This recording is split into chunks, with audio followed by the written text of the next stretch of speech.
嗨，朋友们，大家好，我是二斌。这是一个蜻蜓吸尘器的锂电池，电压25.2伏，容量2000毫安时。现在的故障描述说无法充放电了，看一下充电器参数是正常的。我们首先接上充电器，看一下它的充电情况，测量一下充电器输出端的电压，看看是否正常。电压32伏的正常。接上充电器之后，可以看到电量直接显示100%，充电功率的话显示为0。为了防止是充电器的故障，我们再用可调电源测试一下，依旧是打到32伏，给它更换一下。换上可调电源之后，依旧没有充电电流，说明这个锂电源应该是内部有故障，我们需要将它拆解开。先观察一下，上侧有2颗固定螺丝，首先需要将它拆解掉，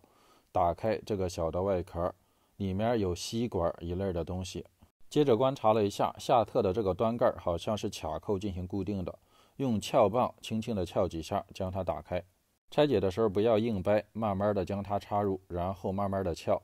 打开这个底部外壳之后，能够看到里面锂电池堵的情况。这里的锂电池堵应该是被卡在里面的，需要将上侧这个屏幕的外壳给它打开。可以看到这里是有1颗固定螺丝的，打开这颗固定螺丝之后，整个锂电源的部分从外壳中取出来。可以看到这里使用的是一个7串的电池堵，上面是充放电保护板以及控制板。因为插上电之后它显示是正常的，我们需要测试一下电芯的情况。第一块显示0伏，第二块3.9，第三块0伏，第四块4.0伏，很明显里面有的电芯是损坏的。看一下这块锂电源，需要将它的电池堵做一下更换，上面的气管很有可能是一个压力检测的作用，具体使用在哪里不是很清楚。更换电池堵的话，我们首先需要将保护板与电池堵的连接镍片一一给它分解掉。可以看到这里都是使用电烙铁加焊锡进行焊接的。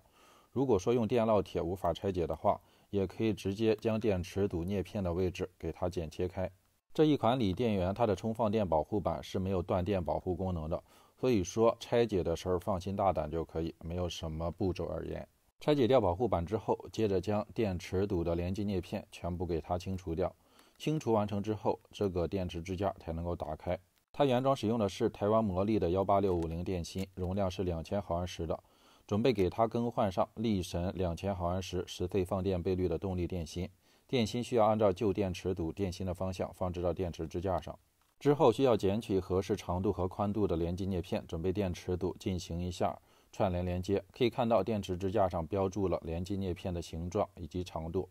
剪取的主镍片是0.2毫米厚、8毫米宽的镀镍钢片。剪取完成之后，直接用点焊机按照电池支架上的形状以及方向，将电芯连接到一起。将电池堵串联完成之后，我们还需要对照一下充放电保护板，看一下它总正负极与保护板的连接镍片以及几个中间电压检测点连接镍片它的尺寸。看了一下充放电保护板上的宽度，使用的是0.2毫米厚、5毫米宽的镀镍钢片，焊接到了电池堵的总负极。另一侧是电池堵的总正极。下面一步需要清理一下电路板焊孔中的旧焊锡，将它清除干净，才能够比较容易的安装新的镍片。对照一下中间电压检测镍片的尺寸和方向，这里使用的中间电压检测镍片是0.15毫米厚、3毫米宽的镀镍钢片。对照好方向之后，直接将中间电压检测镍片焊接到电池堵上。也可以看一下电池支架上也标注了中间电压检测镍片，它的形状和位置有凹槽，按照这个方向焊接就可以。有的中间电压检测镍片上面是有角度的，可以用2个镍片焊接完成之后再使用。制作好电池堵之后，将多余长度的连接镍片给它剪短一些，然后对照一下充放电保护板，因为保护板上焊孔的位置与连接镍片它们的位置都是一一对应的，所以说直接按照这个位置将保护板与电池堵的连接镍片插接到一起。将保护板安装到位之后，就可以用电烙铁加焊锡将连接镍片与保护板牢固的焊接到一起。可以看到这里的连接镍片距离比较近，在焊接的时候一定要注意电烙铁头不要触碰到相邻的连接镍片，触碰到一起的话有可能会引起短路的现象，烧损保护板。安装好了之后，点击它的指示灯就能够显示了，装回工具就能够正常使用了。那好的，这期就到这里，朋友们如果什么建议想法可以多多关注和留言，那么就拜拜了。